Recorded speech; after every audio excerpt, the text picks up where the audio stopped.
Boa tarde, meu nome é Keila de Carvalho Alves, eu sou aluna da Universidade Federal do Piauí e estou aqui pela disciplina Estágio Supervisionado 3, venho esta microaula e escolhi o tema A Sociedade Escravista Colonial. A sociedade escravista colonial vai falar um pouco de como os escravos viviam naquela época, como eles conviviam com a sociedade naquela época, que era o século XVI, século XV e século XVI. Escolhi este livro do 7º ano do ensino fundamental, Jogo da História, e a sociedade escravista colonial, que é o tema escolhido, fica no capítulo 3. Primeiramente aqui está mostrando 4 imagens. As 4 imagens relatam o convívio em sociedade dos escravos. Na primeira imagem relata os escravos jogando capoeira. Eu creio que a capoeira para eles era uma forma de entretenimento, era uma forma de diversão para eles naquela época. E aqui já na segunda imagem mostra um escravo chicoteando o outro. E a gente percebe que tem 2 escravos deitados. Quer dizer que eles já foram chicoteados em meio à sociedade, querendo dizer que aquilo ali vai servir de exemplo para os outros, né? O castigo, a violência. E nessa outra imagem aqui mostra as escravas e os escravos trabalhando na lavoura. E essa outra imagem aqui mostra um escravo preparado para o combate, preparado para a guerra contra os malfeitores. Ser senhor de escravos. A sociedade colonial brasileira estava baseada na oposição entre senhores e escravos. No século XV e XVI, as relações entre as pessoas na colônia eram determinadas pelo fato de serem livres ou não. Quer dizer que naquele tempo a sociedade vivia pelos... o convívio em sociedade era assim, era mais quem mandava e quem obedecia. O senhor de escravo mandava, quem no caso era o homem branco, e o escravo tinha que somente obedecer e trabalhar. E ser senhor de escravo naquela época, era uma condição social muito desejada. Aliás, até muito invejada, né? Porque ter escravos era sinal de status. Muitos dos senhores iam em praça pública mostrar os escravos para mostrar a condição naquela época. E quem tinha condição naquele período, ele tinha uma certa influência social, política e econômica. Homens livres. O poder dos grandes senhores estendia-se sobre os pequenos proprietários e pessoas livres pobres. Para sua defesa, os senhores utilizavam os agregados, moradores que viviam em seus engenhos como capanga. Quer dizer que naquele tempo, o senhor branco não mandava somente nos escravos, mas ele tinha poder sobre aquelas pessoas pobres, pessoas que tinham poucas propriedades e que dependiam muitas vezes dos serviços dos senhores brancos. E como ele utilizava a atividade dessas pessoas pobres, ele contratavam para ser capangas, para defender suas propriedades, para chicotear os escravos, caso vinha a lhe desobedecer, e também para se proteger dos ataques dos povos indígenas. A família de um grande senhor era patriarcal. Por que patriarcal? Porque era dominada somente por aquele senhor, por aquele homem. Não tinha opinião de esposa, de filho, genro. Somente a opinião dele era válida. E, em tese, seu poder era inquestionável. Quer dizer que quando ele tomava certa decisão, não podia ser mudada, não podia ser questionada. tinha que somente obedecer e respeitá-la. O trabalho e a disciplina. No Novo Mundo, o trabalho escravo tornou-se um meio para o enriquecimento de metrópoles europeias. É sábio que os escravos foram eles que construíram as riquezas das elites. Foi a mão de obra dele. Então ali foi o meio das elites enriquecer com a escravidão. E cada vez mais naquele tempo a escravidão ia ficando mais forte. E para isso, o que é que eles faziam? Eles maltratavam demais os escravos. Eles chicoteavam. E naquele tempo tinha até costumava-se dizer que os escravos precisavam somente de 3 P's. O primeiro P era o pau. Para que o pau? Para castigá-los, para apanhar, para machucar o escravo, para servir de exemplo.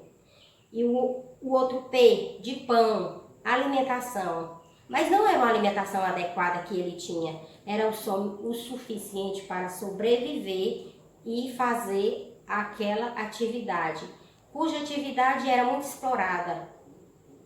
E o outro P, de pano, somente para cobrir as vestimentas. E eu creio que muitos deles tinham somente uma vestimenta ou 2.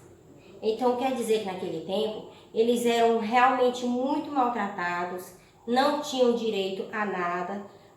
Para os brancos, eles eram um povo bárbaros e violentos. Eles eram tratados como uns animais.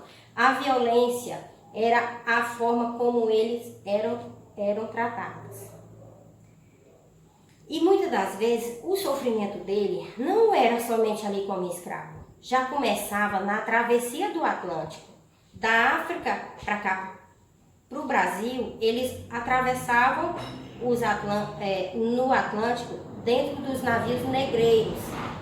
E nisso eles já sofriam porque vinham acorrentados, vinham mal alimentados, passando frio, muitos deles ficavam doentes. E aí, quando chegavam aqui no Brasil, não eram bem recebidos, iam direto para o mercado negreiro, onde se vendiam e trocavam escravos. E muitos deles, quando chegavam às propriedades de seus senhores, já era para trabalhar, sem uma acomodação adequada. Aí aqui tem a diferença, né, dos escravos boçais e ladinos. Com o tempo, os africanos escravizados passaram a ser diferenciados pelos brancos. Os que nasciam na colônia eram chamados de ladinos, e os que chegavam da África, trazidos pelos traficantes, eram chamados boçais. Os ladinos, por eles já terem nascido escravos, eles se aceitavam melhor aquela condição de viver como escravos. Eles sofriam, mas não sofriam tanto quanto os boçais, porque os boçais, muitos deles não sabiam falar a nossa língua, e muitas das vezes eles não entendiam, e somente por aquilo já era o motivo de eles serem castigados.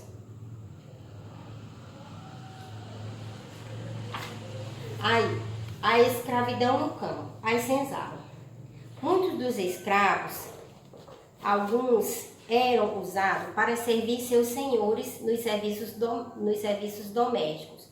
Os que trabalhavam na casa grande, que era a casa em que o senhor branco vivia, eles tinham um pouco mais de atenção e cuidado com a alimentação, as vestimentas, mas os outros escravos que não conviviam dentro da casa grande iam para a senzala, viviam amontoados, mas sempre com o olhar do vigilante, para não fugir ou procurar fazer alguma coisa que não agradasse seus donos. Porque se eles fizessem alguma coisa que não agradasse os senhores, já era um meio de eles serem castigados.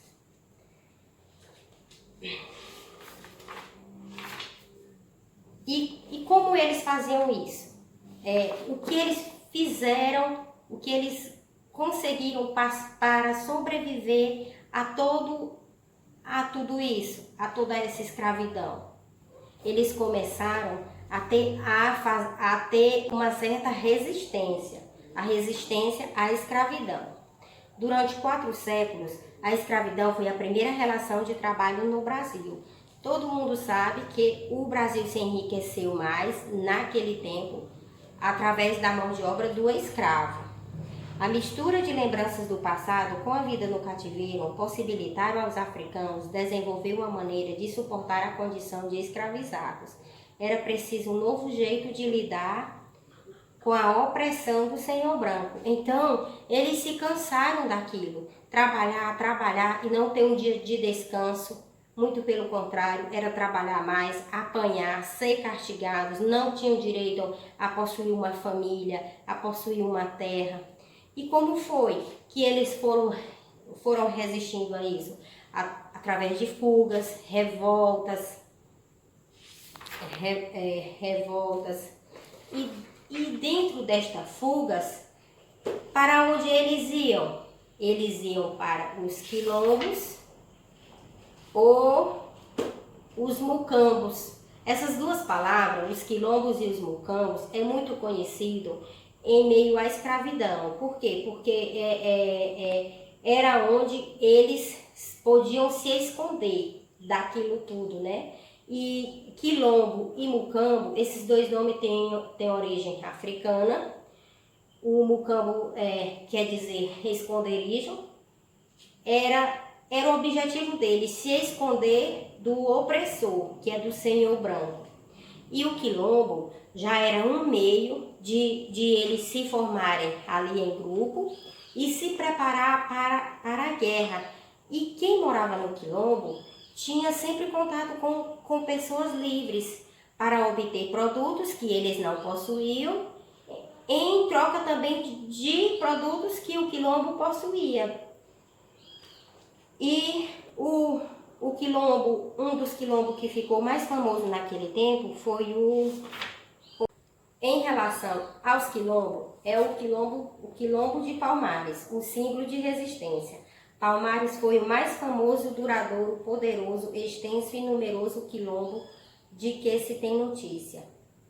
E ele nasceu da aliança de vários quilombos que se estabeleceram na zona da mata, nos atuais estados de Alagoas e Pernambuco, no início do século XVII.